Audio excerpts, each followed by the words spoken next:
Boa noite a todos, sejam todos bem-vindos ao canal do Facebook do Centro Espírita Francisco Cândido Xavier.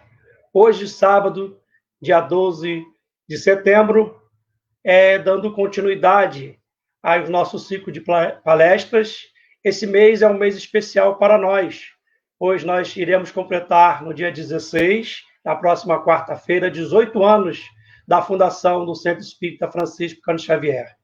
E esse mês é um mês muito especial, onde temos recebido a colaboração de vários companheiros que têm nos ajudado aí com essas maravilhosas palestras. Hoje nós temos um irmão muito especial, conhecido do nosso movimento espírita, o nosso irmão Orson Peter Carrara. E antes de nós falarmos dele um pouquinho, nós gostaríamos de convidar a nossa querida, nossa irmã Deise Talarico Pupo, para fazer a nossa prece de abertura dos trabalhos da noite. Boa noite. Boa noite, Deise. Boa noite a todos. Vamos, então, concentrar os nossos pensamentos nessa noite tão especial, tão esperada por todos nós, para a comemoração do aniversário dessa casa espírita que tanto nos acolhe bem, que acolhe bem a todos os irmãos que nela vão, que é o Centro Espírita Francisco Cândido Xavier de Itatiaia. Vamos, então, rogar a Deus, nosso Pai, Criador, a Jesus, nosso divino amigo, nosso mestre, que nos abençoe nessa noite, que abençoe a todos que estão participando, e principalmente que ilumine o nosso irmão Orson Peter Carrara, que gentilmente vem participar dessas festividades, agora à distância, mas com o coração pleno de alegria pelo Evangelho que Jesus nos dá, pela paz que encontramos em nossas casas espíritas e pela fraternidade que une todos os irmãos dessa denominação religiosa, que tanto acolhe bem a todos os que nela ingressam. Que Deus, nosso Pai, esteja conosco, Jesus, amigo, ilumine a nós todos, ilumine a cada coração que está presente nessa live, ou que vai assistir depois, todos se sintam abençoados e agregados nessa esfera de luz que nos une nesse momento. Muito obrigado, Senhor, que esse palestrante seja muito intuído e que nos passe essa palavra tão importante da noite de hoje.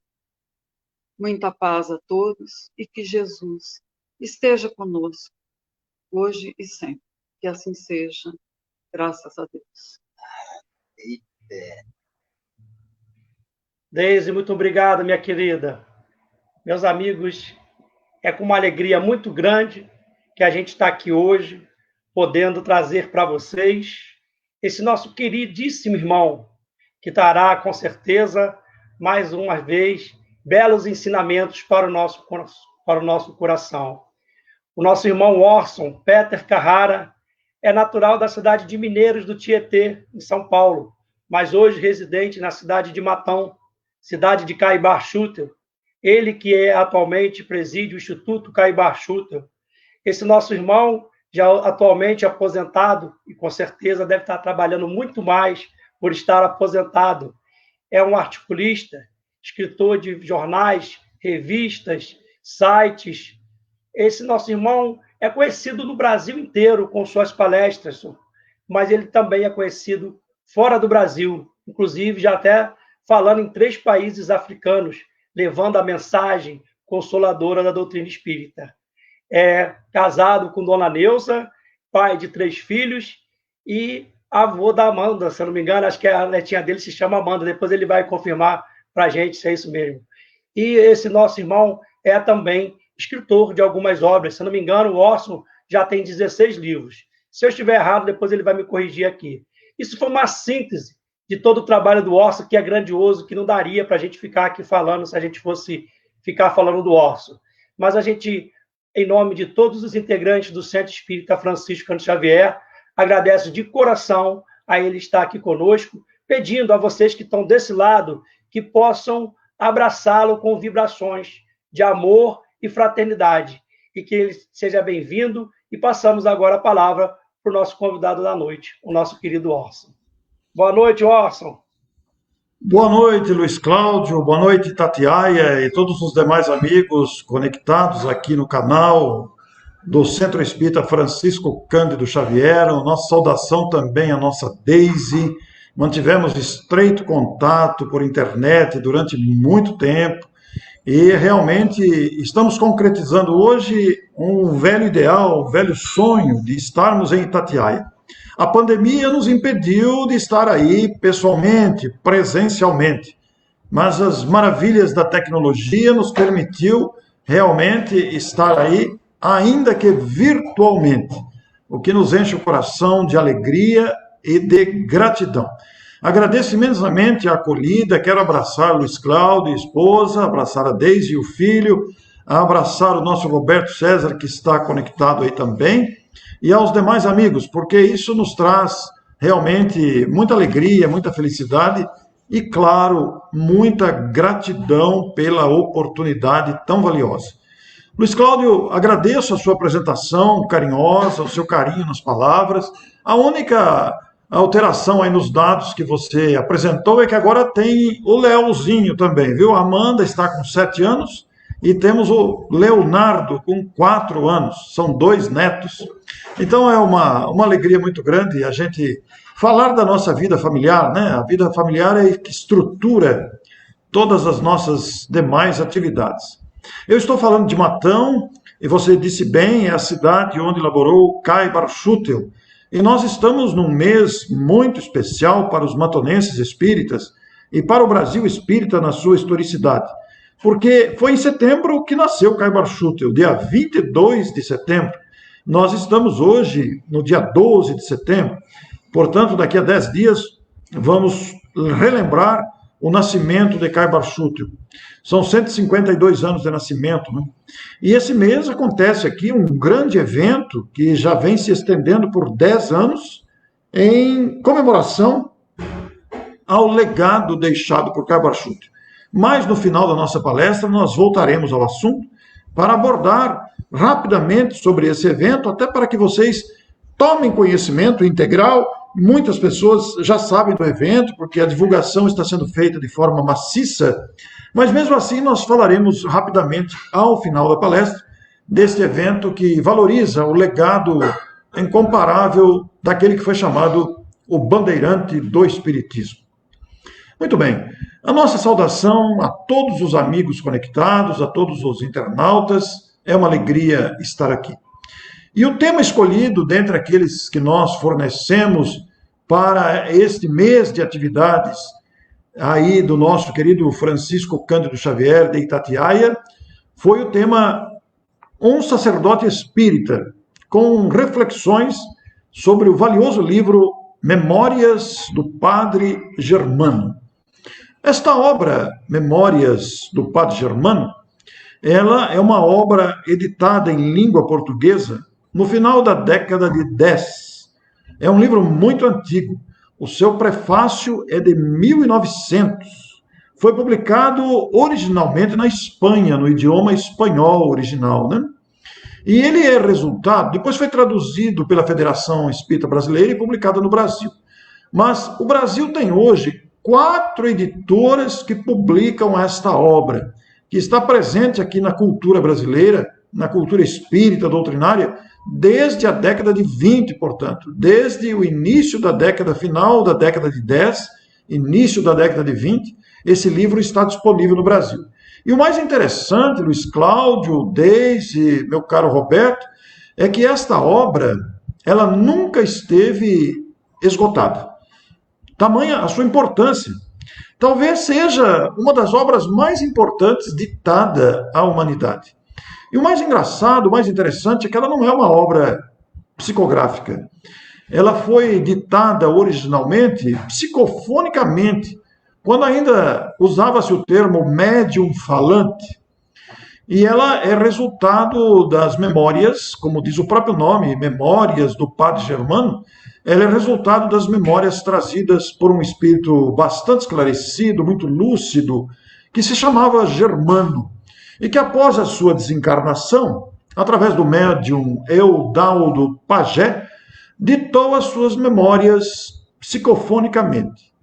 E estas memórias, que foram relatadas gradativamente, né, elas foram anotadas pela grande escritora e médium espanhola Amália Domingos Soler, a primeira mulher a defender o preconceito contra o espiritismo em terras espanholas. A primeira mulher espírita a lutar bravamente contra o preconceito apresentado em resistência ao conhecimento espírita. E Amália Domingos Soler foi uma mulher muito sofrida, passou fome, era uma mulher com muita dificuldade econômica, é uma mulher que chegou a ficar cega, depois recuperou a visão, mas ela tinha uma característica muito marcante. Ela tinha uma grande facilidade textual, inclusive até uma elegância textual. Ela escrevia com grande facilidade, com grande fluidez, e produzia textos que conquistavam o leitor. E esses relatos assinados pelo espírito Germano, que fora padre em existência anterior, esses relatos foram sendo publicados em jornais de grande circulação na Espanha de sua época, por volta dos anos de 1880, 1885 aproximadamente, né? De forma que esses textos chamaram muita atenção do público de jornais, porque os capítulos eram independentes entre si, não formavam uma sequência obrigatória, eles eram contos, né, que ela ouvia através da voz do médium Eudaldo Pagé, e graças à sua facilidade em escrever, graças à sua facilidade textual, ela transformava essas narrativas mediúnicas em textos romanceados, muito apropriados para o gosto popular, e que conquistaram a atenção dos leitores espanhóis. Muito bem, e um editor, percebendo esse agrado popular, resolveu reunir esses contos no livro que foi publicado com prefácio da própria Amália em 1900, com o título Memórias do Padre Germano. E naturalmente que esse livro fez muito sucesso, como lhes disse, foi publicado no Brasil, está publicado no Brasil por 4 editoras, a Federação Espírita Brasileira, o Instituto de Difusão Espírita de Araras, o Instituto La Chatre de Bragança Paulista e, mais recentemente, a editora M de Capivari, neste ano. Aqui está a capa da edição, da tradução mais recente, Memórias do Padre Germano, Amália Domingos Soler, pela M Editora. Está aí o logo da editora, Editora M, de forma que 4 editoras publicam no Brasil. E eu nasci em família espírita. Sou a 3ª geração de espíritas na família. Meu avô já era espírita. E desde que me dei conta de mim mesmo, na infância, meu pai me fala desse livro. E segundo meu próprio pai, desencarnado já há 18 anos, desde criança, desde que me dei conta de mim mesmo, sempre presenciei meu pai lendo muito, era um leitor inveterado. A cena que tenho gravado na memória é de toda tarde meu pai recostar a cadeira no muro do quintal e estar sempre lendo páginas do Reformador, da Revista Internacional do Espiritismo, do Clarim, aqui mesmo de Matão. Eu nasci em Mineiros do Tietê, moro aqui há 20 anos. Eu não sou matonense, sou estrangeiro aqui, pois nasci em Mineiros do Tietê. O Cláudio até me perguntou como é quem nasce em Mineiros do Tietê. É Mineiros Tietense, mas é uma cidade do estado de São Paulo, é que foi fundada por mineiros. E meu pai sempre dizia que o Memórias do Padre Germano foi o melhor livro que ele leu na vida, um dos melhores. Ele sempre relacionou 3 livros. O Memórias do Padre Germano, o Paulo e Estevão, e do Calvário ao Infinito.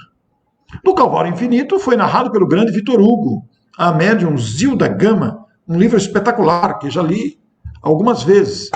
O Paulo Estevão é o maior livro de Chico Xavier, segundo ele mesmo, narrando a saga de Saulo de Tarso, que se transforma em Paulo de Tarso.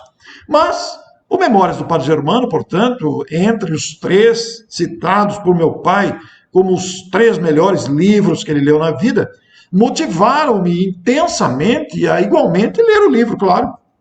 E me encantei com o livro.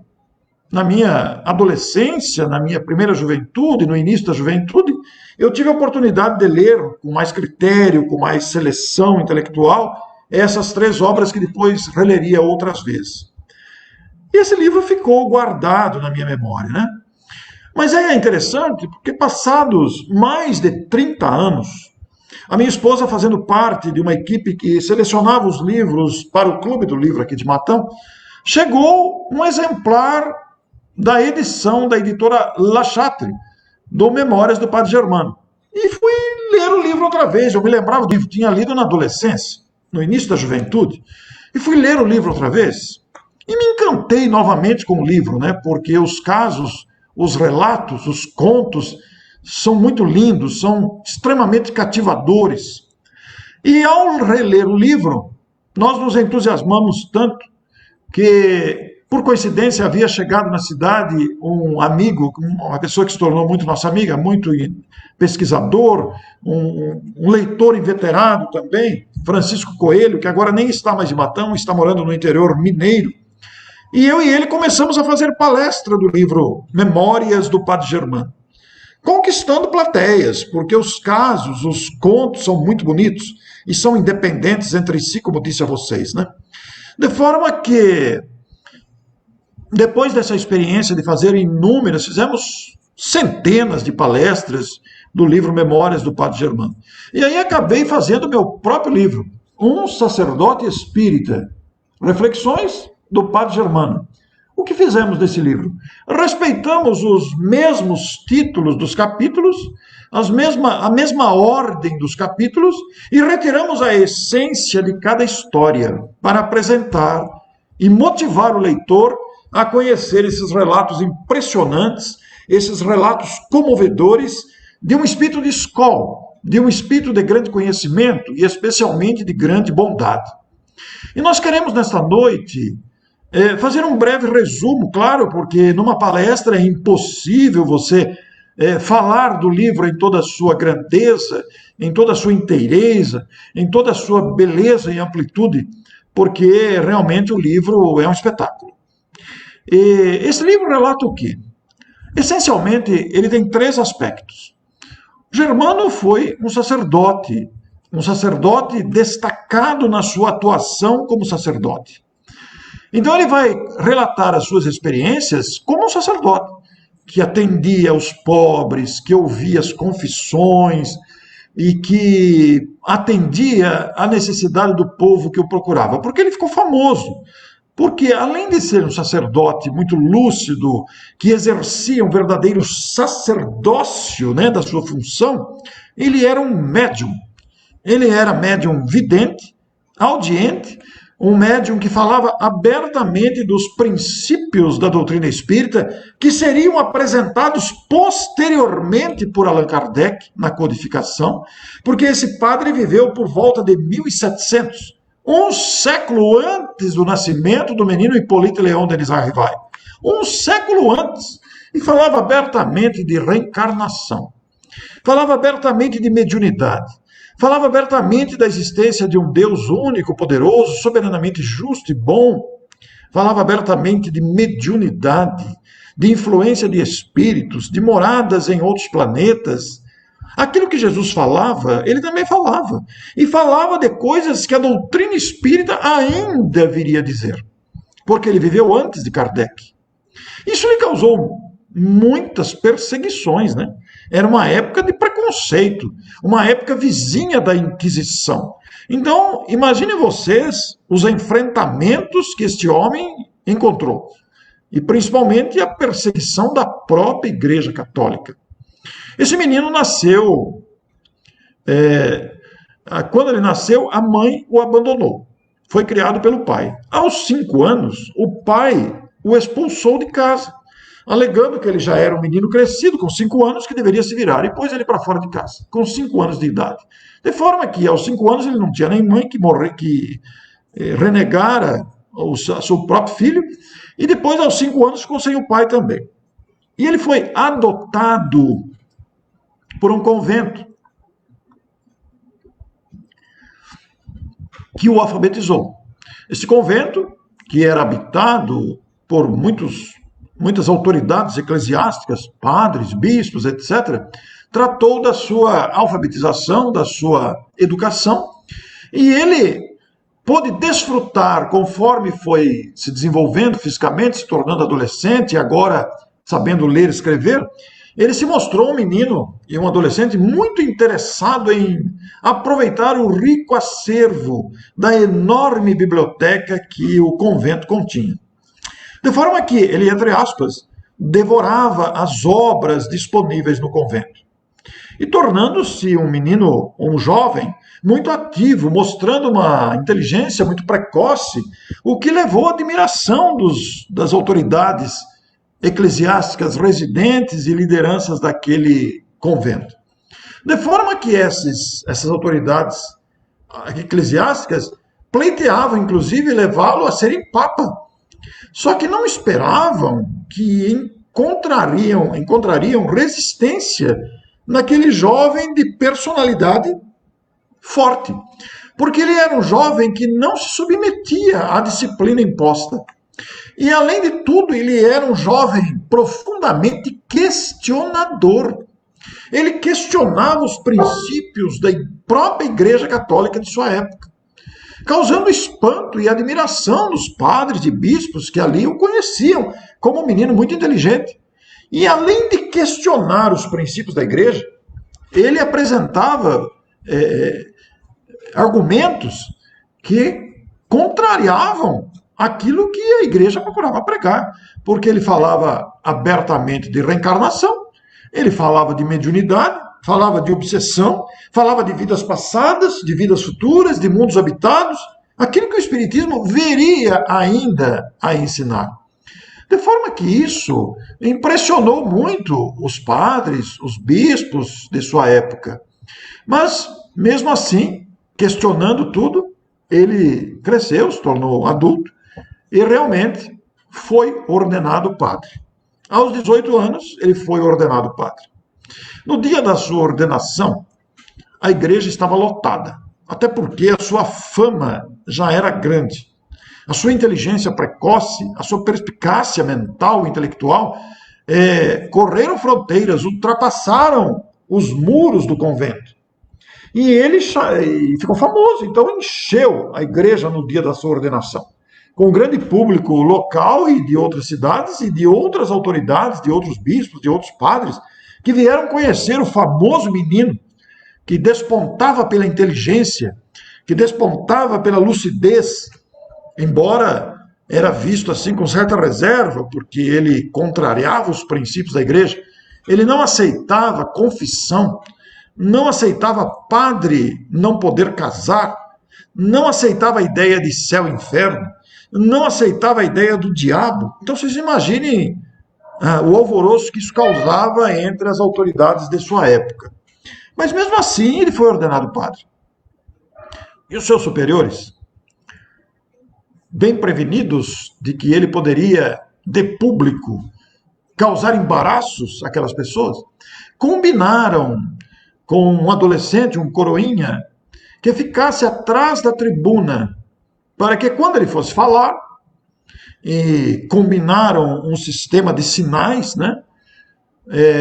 Vamos supor, nos nossos dias de hoje, a gente faz assim, né? Corta, não é assim que a gente faz? Esse é um sistema atual. Não sei como é que era naquele tempo, em 1710 ou 1720, sabe-se lá como é que se fazia isso. Mas, enfim, combinaram com o coroinha que ficaria atrás da tribuna, agachado, escondido, que caso o bispo, as autoridades sentadas na primeira fileira fizessem assim, esse coroinha deveria bater no pé do padre com um martelinho que ele tinha na mão. Um objeto parecido com um martelinho.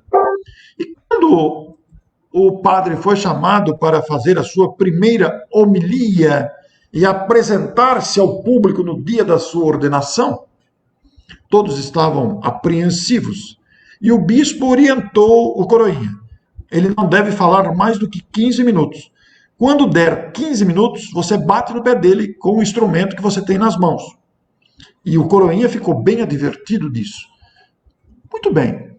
O bispo, o Germano, então com 18 anos, foi até a tribuna e quando ele viu o garoto agachado atrás da tribuna com um objeto parecido com um martelo nas mãos, ele logo teve um insight. Ele era muito esperto, né? Ele tinha uma visão de conjunto, uma perspicácia intelectual muito grande. De forma que quando ele percebeu aquilo, então é isso, né? Eles não vão me deixar falar. O que ele fez? Ele que era médium e igualmente ou simultaneamente dotado de um magnetismo próprio, pessoal dele, homem, próprio dele mesmo, o que ele fez? Ele pôs a mão na cabeça do coroinha, assim que chegou na tribuna, pôs a mão, ninguém viu, né? Porque ele estava protegido pela tribuna, ele pôs a mão na cabeça do coroinha e o coroinha adormeceu. Ele como que hipnotizou o coroinha. E o coroinha dormiu profundamente. E ele falou por 2 horas, ou um pouco mais de 2 horas. E falou o que quis e como quis, causando um incômodo expressivo naquela plateia, que viu ele questionar os princípios da própria igreja, de público, no dia da sua ordenação, contrariar a figura do diabo, contrariar a figura do céu e do inferno, contrariar o castigo eterno, contrariar padre não poder casar, contrariar confissão e falar abertamente de vidas sucessivas, falar abertamente de comunicação de espíritos, porque ele era pessoalmente médium, ele via os espíritos, ouvia os espíritos. Isso causou um alvoroço na plateia. Ninguém ousou interrompê-lo. Falou por mais de 2 horas como quis e o que quis, e o que aconteceu? Ao final da sua ordenação, que foi concluída, ele foi expulso do convento. Expulso. E passou a sofrer perseguições dos seus superiores. E os padres e os bispos não permitiram que ele constituísse a sua paróquia nas proximidades dos grandes centros urbanos. E ele foi constituir a sua paróquia numa localidade pequeníssima, numa localidade humilde, muito pequena, inexpressiva, na divisa entre a Espanha e a França. E lá ele estabeleceu o seu legado, a sua paróquia. Habitado por poucas pessoas, aquela vila pequenina rapidamente começou a receber caravanas de visitas, porque a sua fama começou a ir além fronteiras. Ele era médium.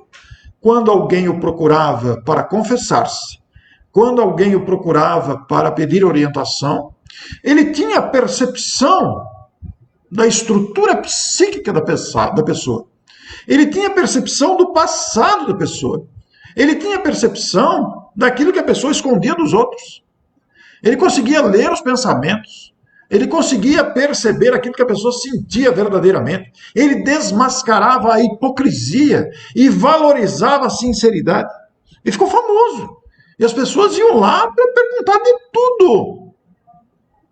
Porque ele era um homem que enxergava além da matéria. Enxergava os acompanhantes espirituais. Imagine vocês, a fama se espalhou. Então foi um problema isso. Aquela vila pequena começou a se tornar uma vila procurada por multidões, caravanas que iam se confessar com ele. E a igreja apertou o cerco de perseguição.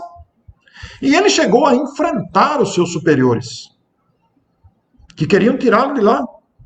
E ele enfrentava os seus superiores, os bispos, com argumentos sólidos, com argumentos bem fundamentados, porque ele tinha plataformas para apresentar esses argumentos baseados na lógica, no bom senso, no raciocínio. Então foi um problema tudo isso.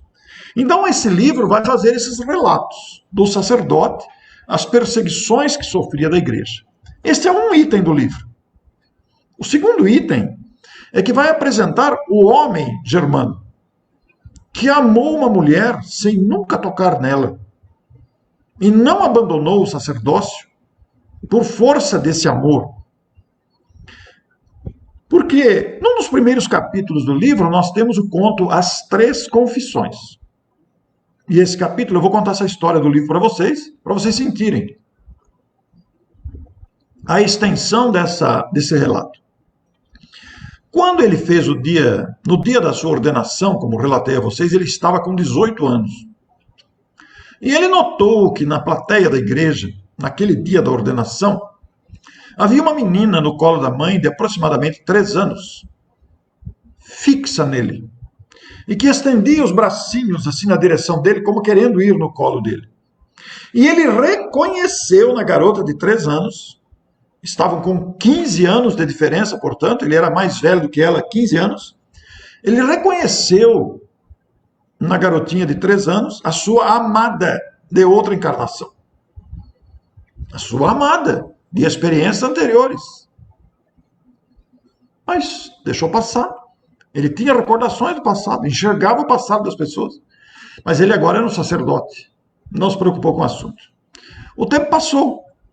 Quando ele estava com 30 anos, 12 anos depois, portanto, a menina estava com 15. Quando ele estava com 30 anos e a menina com 15, um belo dia ele viu chegar uma carruagem na sua vila, na sua paróquia. Naquele tempo não tinha van com ar-condicionado, né? Eram carruagens.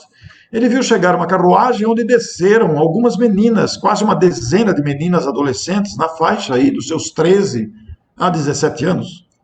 Meninas lindas, na flor da idade, da juventude, meninas sorridentes, meninas alegres, vivas. E ele começou a olhar aquelas meninas e ele só via uma. Aquela mesma menina que ele reconhecia novamente. Aquela menina do dia da ordenação estava ali agora com 15 anos, que ele vai referir-se a ela o livro todo. A menina pálida dos cachos negros. O livro todo ele vai falar desse amor, dessa menina que ele amava. E todas as meninas foram se confessar com ele. E ela foi a última. E para sua surpresa, quando chegou a vez dela, ela confessou: padre, eu te amo. Eu me lembro, padre. Aquilo foi um choque para ele, um impacto. Porque ele sabia que era ela, mas ele nunca poderia imaginar que ela se lembrasse dele. E ela confessou-se com ele, ali na primeira confissão, aos 15 anos, desejando manter um relacionamento com ele, porque ela o amava e o reconhecia como o amor da outra existência. E ele, tomado daquele impacto, respirou fundo, demorou alguns segundos para recuperar-se e disse: eu não posso, minha filha, eu sou um sacerdote. O tempo passou, ela foi embora, casou-se com outro homem, até que um dia chega um homem trazendo a sua esposa para a confissão. A mulher estava num estado de quase morte para fazer a extrema unção. E ele muniu-se dos utensílios próprios utilizados pelos sacerdotes na extrema unção e foi atender a mulher. Quando foi atender a mulher para ficar sozinha com ela e fazer a extrema unção, era ela, a menina pálida dos cachos negros, que estava num estado grave de saúde, quase à morte, o marido a levou para a extrema unção. E na segunda confissão: padre, eu me casei, mas eu não te esqueço. Eu te amo, padre. Fica comigo. Ele falou: eu não posso. Eu sou um sacerdote. Mas a menina não morreu. Ela foi embora e não morreu. E a vida continuou. Até que um dia vieram trazer uma mulher viúva, o marido havia morrido, e vieram trazer a mulher em estado crítico de saúde para fazer a extrema unção. E quando ele vai novamente atender a mulher, era ela outra vez, são 3 confissões, e se depara com a sua menina pálida dos cachos negros novamente. E ela lhe confessa: padre, agora eu estou viúva, eu estou sozinha, Eu te amo, padre. Eu preciso de você. Eu me lembro, minha filha, eu não posso. Eu sou um sacerdote. Se fosse nos dias atuais, a gente diria, padre, larga logo essa batina. A mulher te ama, vai viver com ela.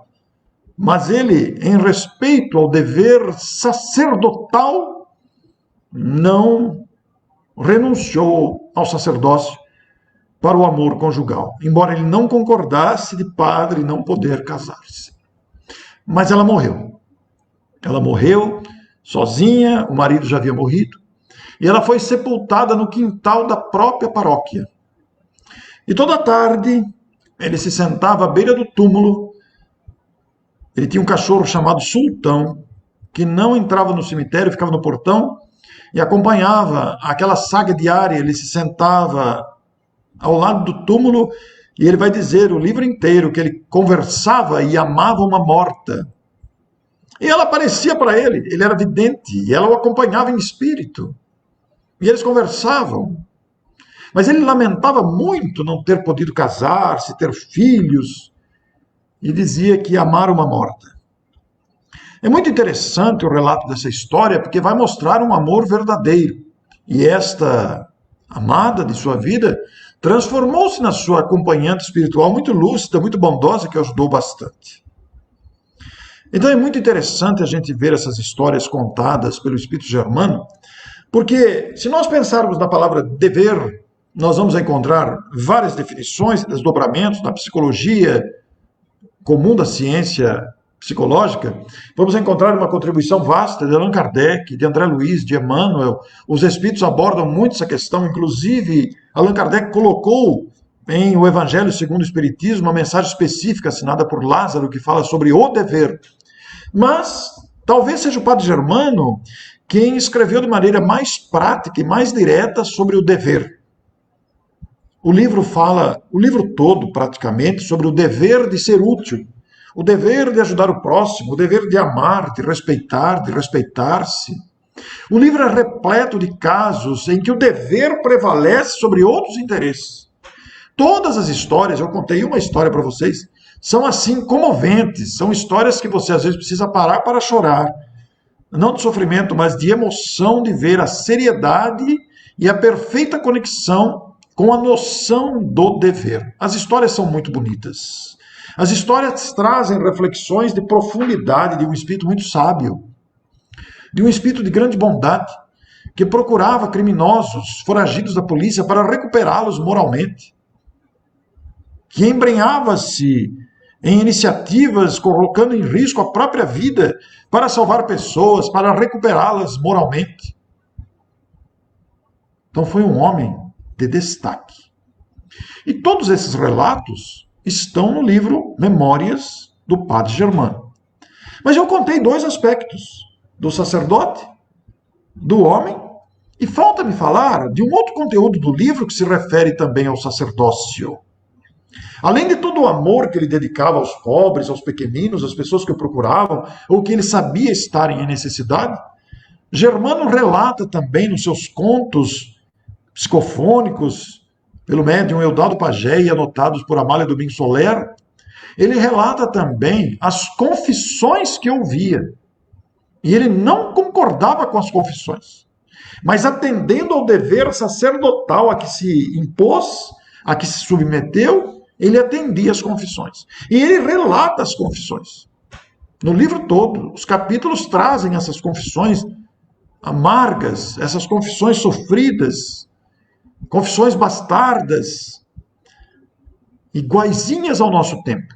A única diferença entre aquele tempo e o nosso tempo é a tecnologia que nós temos hoje. Porque os dramas humanos são os mesmos. Depressão, não havia esse termo naquele tempo. Mas havia aquele vazio existencial. Angústias variadas, homicídios, suicídios, manipulações de bastidores, ingratidão, hipocrisia, roubos, homicídios, manipulação, corrupção. Todas essas coisas, extorsão, tudo isso que a gente vê hoje, o quadro é idêntico daquele tempo. Idêntico. Pouca coisa mudou em relação agora. A tecnologia trouxe um progresso diferente. Mas os dramas são os mesmos, dessa hipocrisia, dessa mediocridade humana que ainda nos caracteriza. E essas pessoas iam buscar orientação com ele, iam confessar-se com ele, inclusive tentando comprá-lo, inclusive tentando manipulá-lo. E ele saía com suas respostas sábias, bem estruturadas, repletas de sabedoria. Não era de passar a mão na cabeça, não. Ele esculhambava com as pessoas que tentavam manipulá-lo ou comprá-lo. De forma que o livro se constitui num tesouro de conhecimento. O nosso objetivo apresentando esse tema é para que você conheça o livro. Eu sei que muita gente já leu o livro. Muita gente já leu o livro. Mas muita gente não conhece o livro. Especialmente os mais novos, tanto de idade quanto de doutrina espírita. O livro Memórias do Padre Germano você vai encontrar facilmente. O meu livro também está à disposição. Nós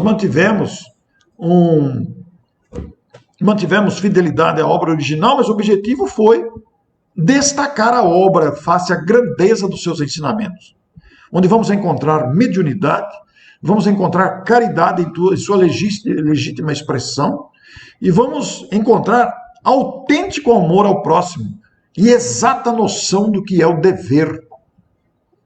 Além de encontrar, nessas confissões que ele ouvia, nesses desabafos e busca de orientação, encontrar as sábias orientações que ele fornecia às pessoas.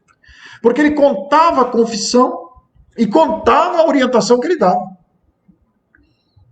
Que muitas vezes envolvia muitas pessoas. Como aquela mulher cujo marido, ela enganou o marido, dizendo que a filha tinha morrido, porque ela namorou-se de outro homem e disse ao marido que a filha havia morrido, mas a filha não havia morrido. E ela separou-se do marido para ficar com o namorado, dizendo ao marido que a filha tinha morrido, e dizendo para a filha que o pai tinha morrido, separando pai e filha que se amavam. E ela procurou o padre com o intuito de colocar a filha para ser freira, para livrar-se dela. Ela queria passear com o namorado novo, rico, e procurou o padre, para que ele arrumasse um meio dela ser freira. Ah, a senhora quer que ela seja freira? É, eu quero, padre. E se o senhor conseguir fazer isso, eu te dou uma fazenda em doação, para o senhor aumentar aqui a sua paróquia. Me traga a sua filha aqui. Trouxe a filha, perguntou: minha filha, o que você quer? Eu quero encontrar meu pai, padre. Minha mãe fala que meu pai morreu, mas eu tenho certeza que não morreu. Você quer ser freira? De jeito nenhum, padre. Eu quero me casar, quero ser mãe, quero ter muitos filhos. E o padre diligenciou e achou o pai da menina. Aproximou-os. E falou: agora vocês cuidem da vida de vocês. Os dois se emocionaram, porque uma pensava que o outro tinha morrido, né? Embora a menina desconfiasse da mentira. E ele fez com que os dois se unissem e dessem rumo à sua vida. Aí depois que os dois tinham ido embora, falou: vão para bem longe, mudem de país. Mandou chamar a mulher. Ah, o senhor conseguiu dar um jeito na minha filha? Sim, dei um jeito na sua filha. O que o senhor fez com ela? Não é do seu interesse. O que eu fiz com ela? Você não me pediu para dar um jeito na sua filha? Eu dei. Então, padre, aqui está a escritura da fazenda. E ele pegou e rasgou a escritura na frente dela, da doação. E ainda deu um esculhambaço na mulher. E essas lições maravilhosas de moralidade, de consciência do dever, estão descritas nas orientações a essas confissões e a esses dramas humanos. Então, o nosso desejo é para que você que está nos ouvindo leia esta obra maravilhosa que vai marcar a tua existência. Todas as pessoas que leram este livro falam que ele é inesquecível. Nas palestras que temos feito sobre o Memórias do Padre Germano, que você vai encontrar fácil em bibliotecas, eu esqueço o nome desses locais onde tem livros antigos, me foge a palavra agora, mas nesses locais onde se colocam livros para venda a preço mais acessível, né? Você vai encontrar fácil, porque é um livro sempre esteve disponível, nunca esgotado. E eu, fazendo palestras, as pessoas falam: nossa, eu já li esse livro há mais de 30 anos, há mais de 40 anos, mas vou ler de novo. E a pessoa lê de novo, se emociona de novo, porque lê com outros olhos agora, né? A própria experiência de vida, a maturidade, as experiências que se acumulam na nossa madureza, dão ao livro uma outra expressão, dão ao livro a dimensão de sua grandeza, demonstrando a nobreza de um espírito. Então, quando falamos do Padre Germano, nós queremos destacar a nobreza de um espírito. Nós queremos destacar um espírito que, sendo padre, foi médium, e trouxe comunicações belíssimas e colocou à disposição da humanidade. Eu estou sempre lendo essas histórias porque me comovem bastante, são ensinamentos de muita fundamentação doutrinária, moralizadora e principalmente de acordo com a doutrina espírita. Tanto é que o livro está editado por 4 editoras espíritas no Brasil, traduzidas por 4 tradutores diferentes e disponível no Brasil. A mais recente, como disse a vocês, é o de sebo, isso mesmo, Elizabeth. Muito obrigado pela lembrança da palavra que me escapava. Em sebos, você vai encontrar muito fácil livro. Olha como some da memória as palavras. Obrigado, Elizabeth. Então, você vai encontrar com facilidade isso. E a editora M, que é a mais recente tradutora da obra, é a 4ª editora a colocar à nossa disposição. O que eu quero, nesta noite, é motivar você. Já que 4 editores, esse livro nunca esteve esgotado, você vai achar muito fácil. E é um livro belíssimo que vai marcar a sua existência, eu não tenho dúvida nenhuma. Por isso que a gente faz esse trabalho constante em cima dessa obra, porque ela toca em problemas essenciais, as respostas do padre, as orientações que o Espírito dá, respondem a muitos questionamentos da tua existência, não tenha dúvida disso. Você vai encontrar orientações, como eu encontrei, para o meu próprio proceder, nas minhas dúvidas, nas minhas angústias, nas minhas aflições. É como se falasse hoje ao nosso coração. A gente tem que divulgar esses trabalhos, tem que falar deles. Eu, a ponto de eu mesmo fazer um livro próprio, né? Tirado de lá. Um sacerdote espírita, que é da editora ID, de Araras, que você também pode encontrar. Tamanha a motivação e o envolvimento que os ensinos traduzem para o nosso coração. É um espírito nobre, que veio numa tarefa gigantesca. E Chico Xavier psicografou uma mensagem do Espírito Germano, que está no livro 30 anos com Chico Xavier. Em 1976 foi essa psicografia. Eu não tinha lido esse conto, porque eu só fui saber disso depois que li novamente o Memórias do Padre Germano. E quando soube, fiquei doido, né? Fiquei louco para ler e fui ler. E eu li essa lição de Germano numa viagem aérea. E deu tempo de ler durante a viagem. E eu chorei copiosamente no avião. O meu vizinho de banco acho que não entendeu nada, porque foi um choro de soluço que eu não consegui segurar. Tamanha a grandeza do outro conto mais recente, de 1976, onde Chico descreveu que, ao psicografar a mensagem de Germano, em 1976, Germano estava acompanhado do seu cachorro Sultão, possivelmente numa criação mental do próprio espírito, né? É muito interessante pensar nessas questões. Sultão, por exemplo, o cachorro, é um caso à parte no livro, porque eles se entendiam pelo olhar. Não dá tempo de contar todas as histórias aqui, mas são fascinantes as histórias, são fascinantes. Então nós desejamos despertar em você que está nos assistindo o desejo de ler esta obra, para conhecerem o que é a nobreza e a grandeza da sinceridade de um espírito, de um coração boníssimo. Seja pelos enfrentamentos aos seus superiores, seja pelas descrições das confissões e as orientações dadas, seja pelo amor que ele nutriu pela menina pálida dos cachos negros, o amor de sua vida, e ele se refere a ela o livro inteiro. Vocês vão se surpreender, em cada capítulo ele dá um jeitinho de enquadrá-la na história. Então era isso que nós queríamos trazer para vocês nesta noite. E já que estamos falando da nobreza de um espírito, eu aproveito para incluir aqui a nobreza do espírito que habitou aqui em Matão, Caibar Schutel, que nasceu no Rio de Janeiro em 1868. Faleceu aqui em Matão em 1938, aos 69, não tinha completado 70 anos ainda. E Caibar Schutel deixou um legado que influenciou toda uma geração de espíritas. Ele fundou um jornal, uma revista, escreveu mais de uma dezena de livros, fundou uma editora, foi pioneiro na divulgação espírita pelo rádio, e esta influência em toda uma geração de espíritas gerou aqui em Matão a inauguração de um memorial Caibar Schulte que merece ser visitado por agendamento. Você que, por acaso, vem ao estado de São Paulo e dê certo a viagem na logística, procure visitar o Instituto, o Memorial Caibar Schulte. Eu, como disse o nosso Luiz Cláudio no começo, presido o Instituto Caibar Schulte, que é uma instituição sem sede física, separada jurídica e doutrinariamente da editora fundada por Caibar Schulte, a Casa Editora Clarim. São instituições jurídicas independentes, mas o Instituto é uma instituição exclusivamente virtual, que atua na área da divulgação. E por força do legado de Caibar Schulte, nós realizamos aqui em Matão, há 10 anos, o encontro anual Caibar Schulte.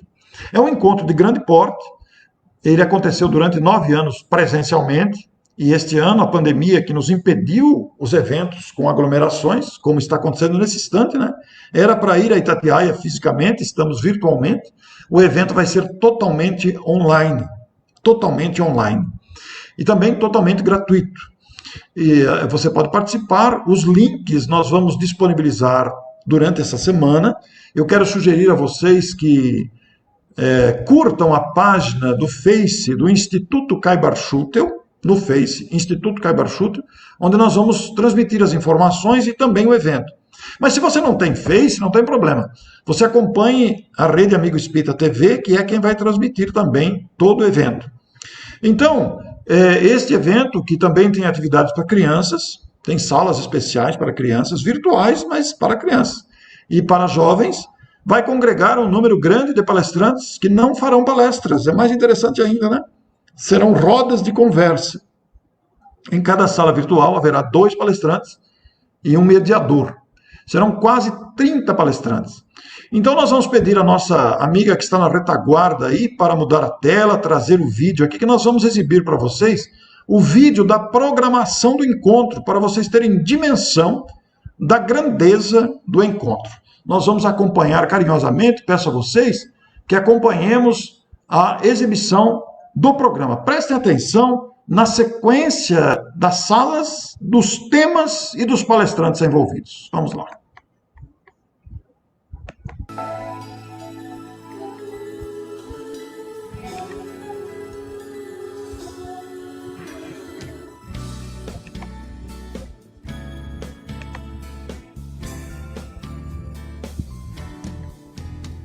Gigante, bandeirante, gênio, lutador, pai dos pobres, Caibar Schulte, espírito do amor,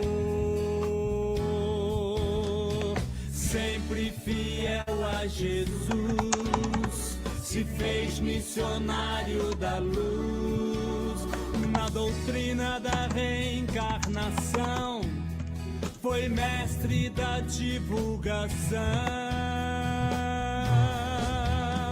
Caibar, seu empenho valeu. Com você o espiritismo cresceu. No rádio, revista e jornal, o editor se tornou imortal, vibrando nos seus ideais. Matão, não te esquece jamais, vibrando nos seus ideais. Matão, não te esquece jamais.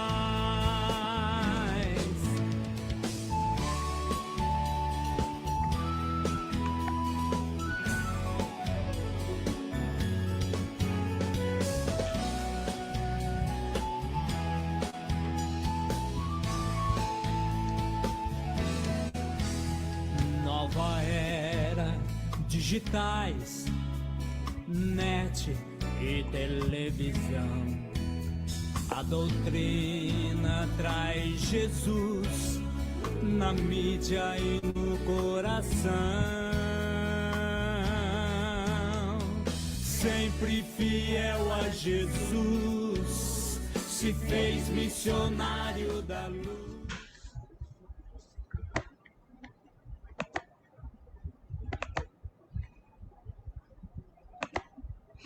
Muito bem, como vocês viram aí, é um evento de grande porte, tem uma programação extensa, um número grande de palestrantes, haverá espaço para crianças, haverá espaço para jovens, e vocês viram que a pré-abertura acontece na sexta-feira, com a presença do presidente da Federação Espírita Brasileira e a presença do presidente da USA estadual também, de São Paulo, entre tantos outros companheiros. E na sexta-feira, na pré-abertura, nós teremos uma surpresa, não vou dizer porque senão perde o caráter de surpresa, né?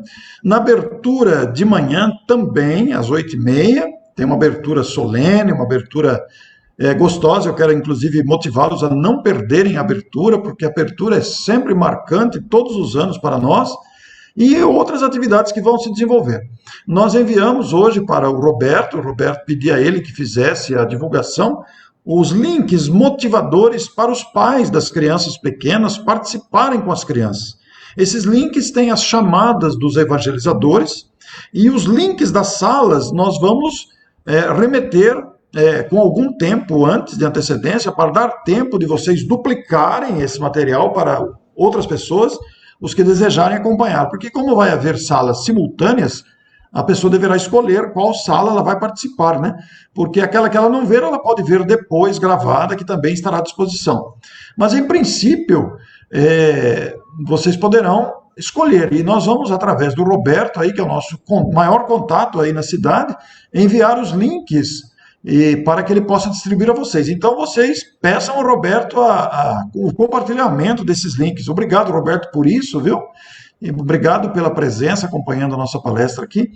E vocês terão os links essa semana para acompanharem este notável evento, que é um evento de grande porte, como vocês puderam ver, e que nos traz imensa alegria.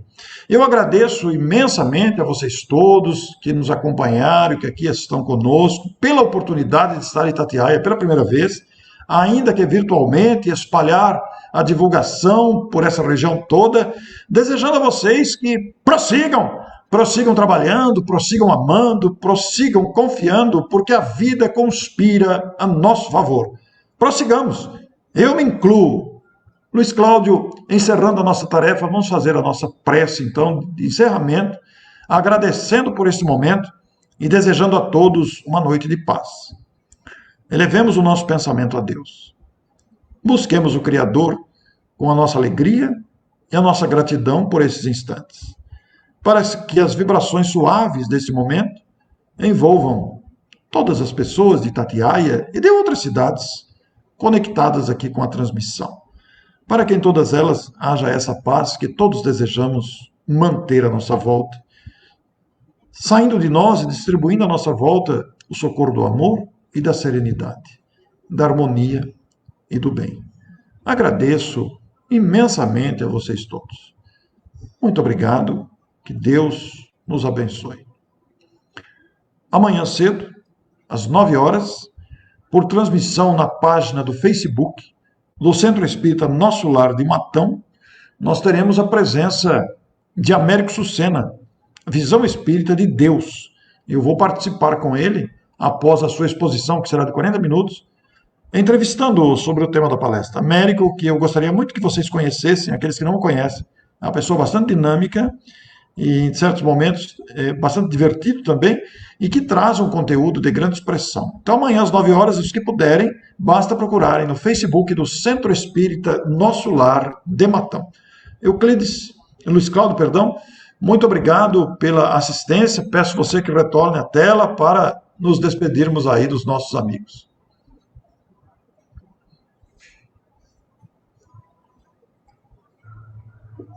Muito obrigado, Luiz Cláudio. Obrigado a você, Orson. A nossa casa está imensamente alegre com a sua explanação aí e com certeza a gente vai estar acompanhando esse evento aí maravilhoso aí do Caibá Chute aí, né? O Roberto, ele é o presidente do 40º Seu, ele passa para as nossas casas e as casas distribuem. Então vai estar bastante difundido aí na região das Agulhas Negras, pode ter certeza. Conforme passar o link, ele vai passar. E tá desde aí também para se despedir de você. Nós vamos soltar os links com uma boa antecedência para dar tempo desses compartilhamentos, né? Pode deixar, nós faremos isso. Deise, muito obrigado pela sua presença e companhia, viu? Muito bom, foi muito bom te ouvir. Muito bom. Muito obrigado. Fala tchau. Muito obrigada, Or. Boa noite. Tchau, obrigado. Esse é o nosso querido Fábio. Um abraço, fica com Deus aí, muito obrigado, gratidão, viu? Boa noite. Sinta-se abraçado por todos nós aqui. Muito obrigado. Tem família aí. E parabéns pelo trabalho, maravilhoso. Eu vou ser obrigado a comprar o livro agora, porque a Andréia que está aqui falou, tem que comprar o livro, tem que comprar o livro, tem que comprar o livro. Já sei, vai comprar o livro. Você não conhece o livro, Luiz Cláudio? Não, pior que eu não conheço o livro. Você precisa ler esse livro, é espetacular, é inesquecível. A André já colocou aqui na lista aqui, que a gente tem uma lista aqui de livro que quando a pessoa falando, a gente vai anotar, ela falou, esse aqui já vai passar na frente aí para comprar. Ele é espetacular mesmo. Gente, muito obrigado a todos aí, tá? Uma alegria muito grande a gente ter o Orson aqui com a gente, a Deise, muito obrigado, Deise e Fábio. Fiquem com Deus aí. Um abraço para todos e uma boa noite. Boa noite. Bye.